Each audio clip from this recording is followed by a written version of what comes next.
Hey friends, Michael Kingswood back again, and it's story time! Oh yeah. Been a while since I read a whole story to you. Last few videos have just been pimpage and blurbs and a few other things. But it's that time of the month. By that time of the month, I mean the beginning of the month. One thing I do for my very few Patreon pals is I give them a copy of a short story every month. I have started doing that on the 8th, just because that's when I put the first one up, and I've just continued that so that I have a schedule. And since I started doing these videos, I started posting them there too, ahead of anywhere else, just because I like patrons more than the rest of you. But anyway,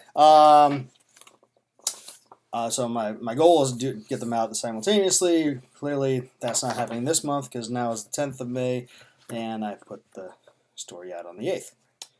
See, I love you. Anyway, this one I wrote in the summer of 2011. It's called Lords of the Remnant. It's a military sci-fi alien invasion kind of story, and it's kind of fun. I hadn't read it in a while, but now today I've read it 3 times because this is my 4th take because I keep getting interrupted.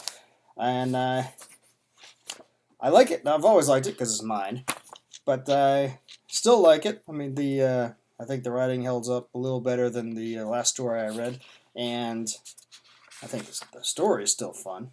So, yeah, we'll see what you guys think. Ready? Here we go. They came at dawn, a streaming mass of bodies falling from the sky. As with everything else about them, this method of attack took us completely by surprise, and we had no immediate defense against it. It was as though we were a half-step behind them each time we met. When the Centauri colony reported contact with craft of unknown origin, the people living in the various settlements in the Sol system were amazed, excited, filled with joy. Because we were no longer alone, it was real and undeniable. Winning. Or not. 2 weeks later, when the next transmission from Centauri brought news of the opening of hostilities, that feeling of euphoria changed to one of dread. Mankind had stopped warring with itself centuries ago. With the exception of certain outlaw elements, the average person had no concept of war or how to fight one. Yes, there were old warships dry docked in a station orbiting at the translunar Lagrange point near the James Webb Historical Site, but it had been decades since the reserve units charged with their maintenance had even powered them up. All at once, though, those relics of man's warlike past became the Sol system's only hope of defense, and every available resource was put to making the small armada ready for action. But as further transmissions arrived from Centauri, we all began to realize that 30 ships crewed by people with no experience in battle would be of little use against the invaders if they came to Sol next. So Congress voted to build planetary defense grids on Earth, Mars, Luna, Europa, and Titan. The theory was, if we built large automated weapons arrays, the planets would be impregnable against any vessels that managed to make it past our small battle fleet. Problem was time. Centauri is about 4 light years away. At our best cruising speeds, it was a trip of about 10 Earth years. And that was damn little time to build the kinds of systems the planets called for. But the continued transmissions from Centauri provided all the motivation we needed. Pictures of the aliens' relentless advance and our kinsmen's inevitable defeat spurred every industry to put aside everything except for war preparations. Then, 2 years after the first one, the final transmission from Centauri came through, a static-laced image of a man with hopeless yet undefeated eyes bidding farewell to the rest of us. We figured we had at a minimum another 5 or 6 years to prepare. The aliens would want to take time to lick their wounds, consolidate their holdings before they moved on, wouldn't they? They arrived a month later. How they managed it, even our greatest scientists could not explain. It meant they'd travel so close to the speed of light that there was no point in measuring the difference. Assuming they'd left Centauri immediately after the final battle, anyway. If they'd lingered at all to regroup, well, that meant the impossible. They had traveled faster than light to reach Sol, and that could not be. Could it? Titan and Europa were overrun almost immediately. Their defense grids were only just being started, and their small populations were ill-prepared to fight off the aliens' assault. Our small armada met the alien fleet between Mars and Jupiter. They put up a good struggle, but in the end, they were outnumbered and outgunned. With our fleet gone, the aliens advanced on the Mars colonies. They held out a lot longer. Many of us on Earth and Luna wanted to send forces to assist the colonies in resisting attack. We thought if we joined humanity's forces in one place, we had a decent chance of beating them back. But wiser heads prevailed, and the powers that be determined instead to focus on building up the Terran defense grid. In the year it took for Mars to fall, we built an impressive array of particle beam cannons, EMP transmitters, orbital minefields, and numerous other devices designed to ward off the alien fleet. When it came to be our turn, though, the invaders did not oblige us. Their fleet stood off well beyond Luna's orbit and did nothing. Or so we thought. Late last night, satellite observation posts detected small bursts of energy from the alien ships. At first, we didn't know what was going on, but then, just a couple hours ago, low Earth orbit weather analysis satellites detected thousands upon thousands of small objects approaching re-entry interface. Our defense grid, designed to target and take out the aliens' large battleships, never even noticed the multitude of man-sized craft until it was too late. Civil defense sirens went off at 5 o'clock local time, rousing the populace, those who'd been able to sleep at all, in time to see the last of the plasma trails burn out as the aliens completed re-entry and plunged through the air toward the ground. I had the midwatch in the civil defense station on the south side of town. When the report came in, I suggested we not sound the sirens at all. Better to not panic people. After all, wouldn't dying in your sleep be preferable to living in desperate fear for a few hours before the end? Of course, that was easy for me to say, as my lieutenant kindly pointed out. The schmuck actually gave a speech about how we were going to beat those alien bastards back. We were going to whip their asses, you understand. I managed to suppress a sarcastic reply, but I'm sure he saw my smirk. What was he going to do, write me up? We needed every swinging dick who could hold a rifle out in the field, and he knew it. So that's how I found myself at the outskirts of the forest southeast of town, watching tens of thousands of tiny black specks that I knew were alien shock troops grow larger and larger in the sky. I looked left and right at the other guys in my platoon and wondered for the 100th time what the hell we were doing. There were maybe a couple of hundred of us total, and there was no way we'd be able to hold them on our own. Headquarters had promised that help was on the way as soon as it could get here from the staging area a couple hundred clicks west, but the aliens were dropping all over the world, from what I could tell. It would be way past lucky if they didn't drop on the staging area as well. Then there was no more time to think about it. The first of the invading troopers flared, metallic wings similar to a butterfly's extending from its metallic re-entry suit, and settled onto the ground maybe a half a kilometer ahead of our lines. No one had to give the order to fire.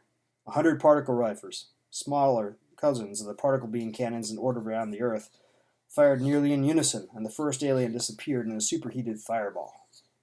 But a second landed, then a third, a fifth, a 20th, a 100th.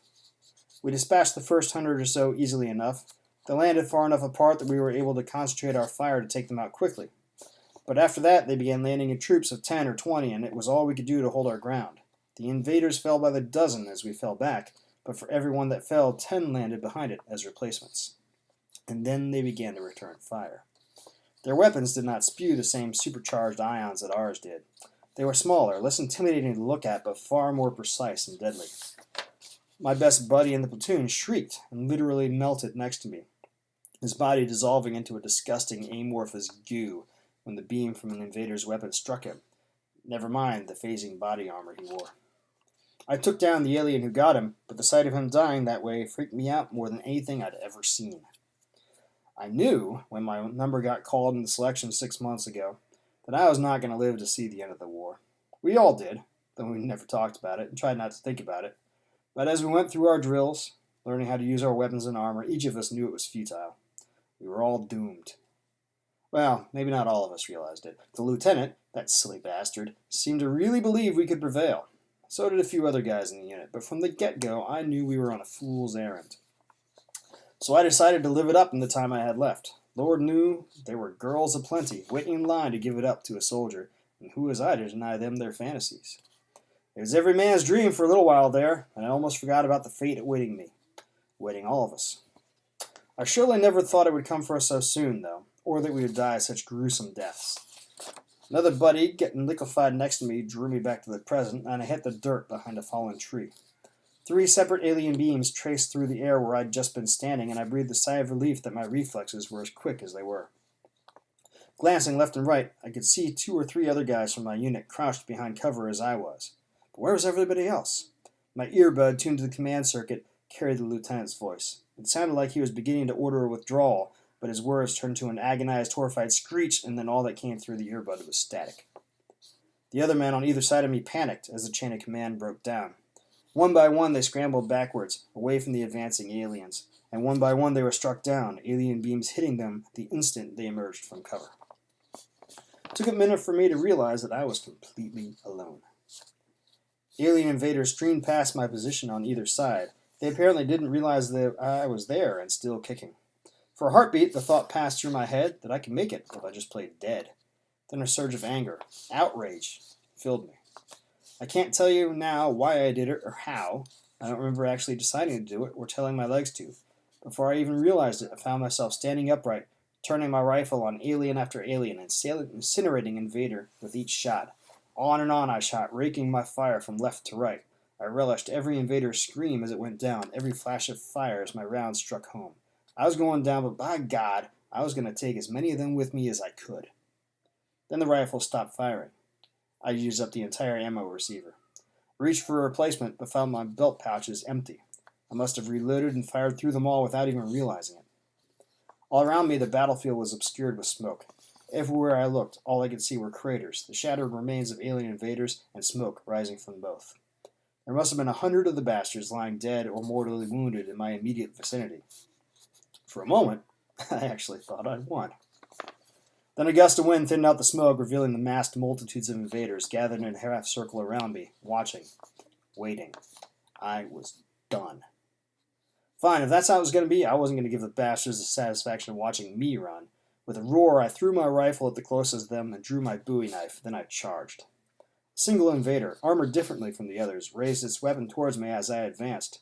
I knew it would get me before I could do anything with my knife, so I threw it at him. The alien fired as I threw. It felt like a ball-peen hammer slugged me in the chest, and I fell over. I only had a heartbeat to wonder why I wasn't melting before I lost consciousness. Can't tell you how long I was out, but when I came to, I found myself in a large oval-shaped room. The walls were painted a light cream color. The ceiling was plain, unadorned except for recessed lighting panels. I was resting on a mattress or a couch of some kind. And I was no longer in my body armor. Instead, I wore a loose-fitting gray robe, almost like a hospital gown. It was hard to move, but I managed to sit up after a few moments of trying. The rest of the room came into view as I did, and my jaw dropped. One side of the room was dominated by a window looking out into space. I knew it was space because I could see Luna not far off, and past it, Earth. I'd never been off-world before. The view was awe-inspiring, and for a moment the implication of what I was seeing was lost on me. It's quite a view, isn't it? The voice surprised me for two reasons. One, I hadn't noticed any other people in the room with me. Two, it spoke perfect English, and in a North American accent. I looked around for the source of the voice and beheld a man in his middle years sitting in an armchair not far from me. He had dark brown hair, nearly black, and sharp hazel eyes. His nose was Romanesque, and he had large, protruding ears. I did a double take. His ears were not just large, they were huge and pointed. And for that matter, his eyes were not human either. Instead of round, his irises were slits, like a cat. The alien smirked ever so slightly as I drew back from him. Believe me, you people look just as strange to us as we do to you. How, I swallowed, how do you know your language? Again, the alien smirked. If you know the enemy and know yourself, you need not fear the results of 100 battles.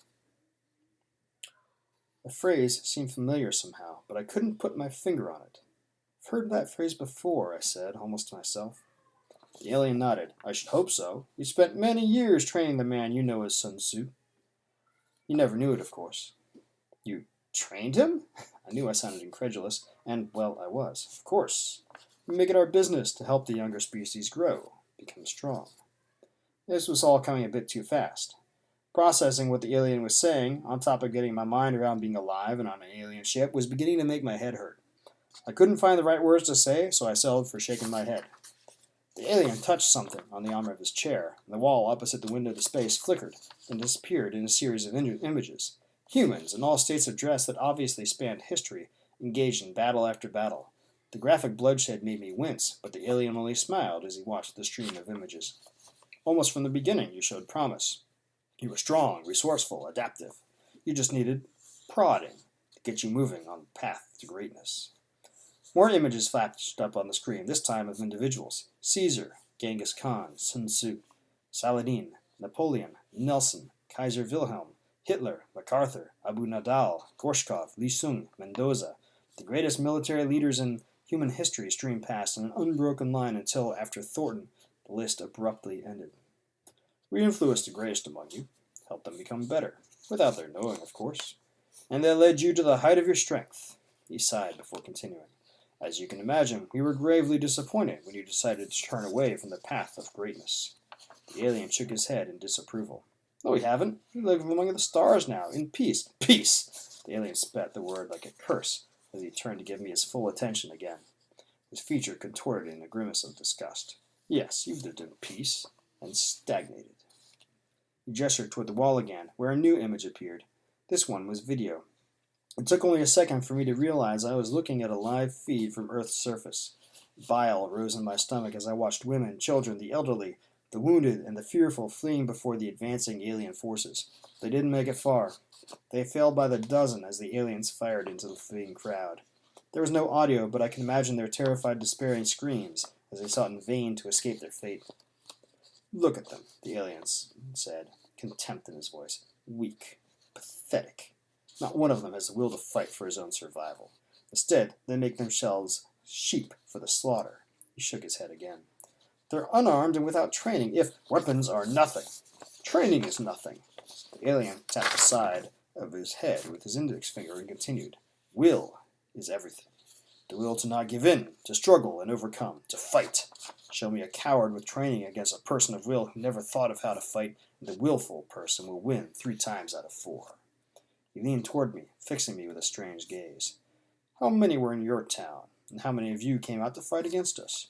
You have more than enough numbers to beat us if you had the will to try. You see the result of your species' cowardice there. I don't understand.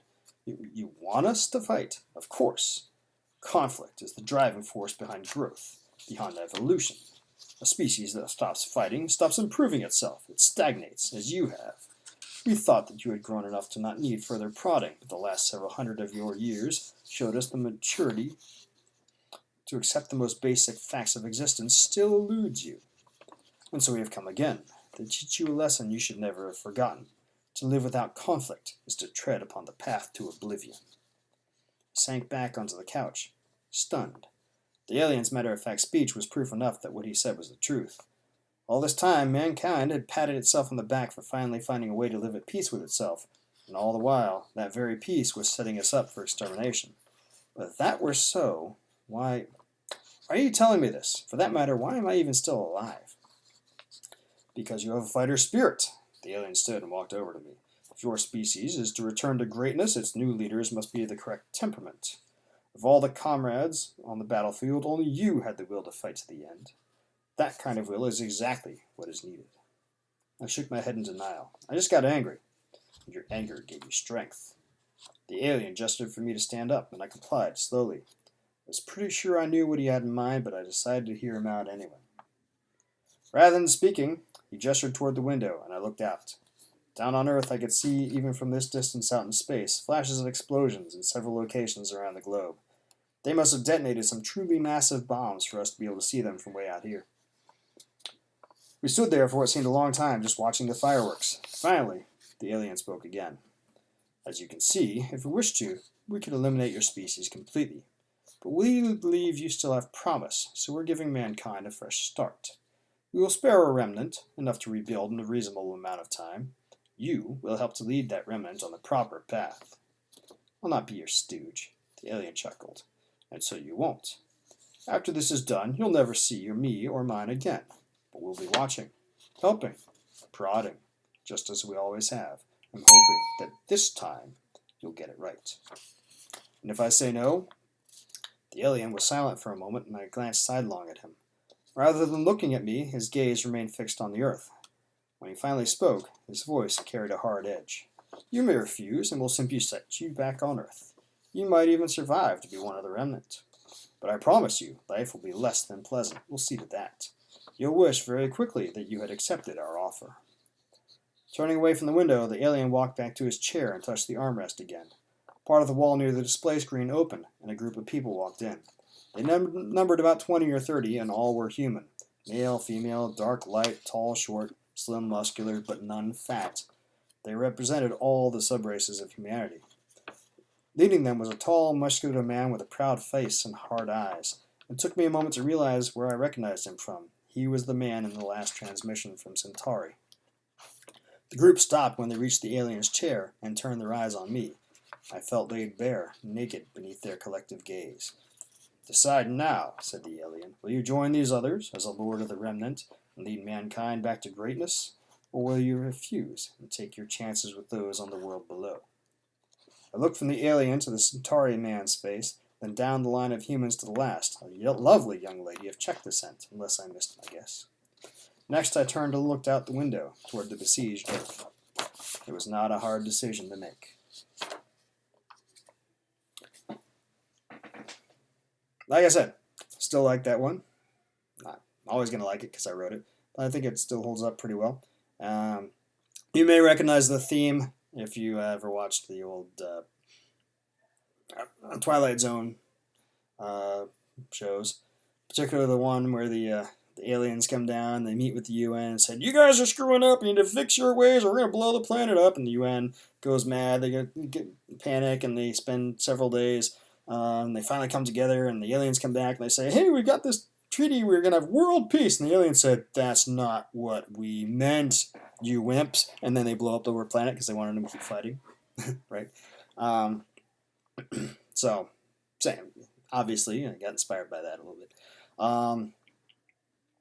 Yeah, that's it. Stay tuned for more stories. Hope you like this one. If you did, or even if you didn't, tell me about it. Come by my website, send me an email, swing by Patreon, drop me $1, and buy some books. And I'll talk to you next time. Have a good one. Later.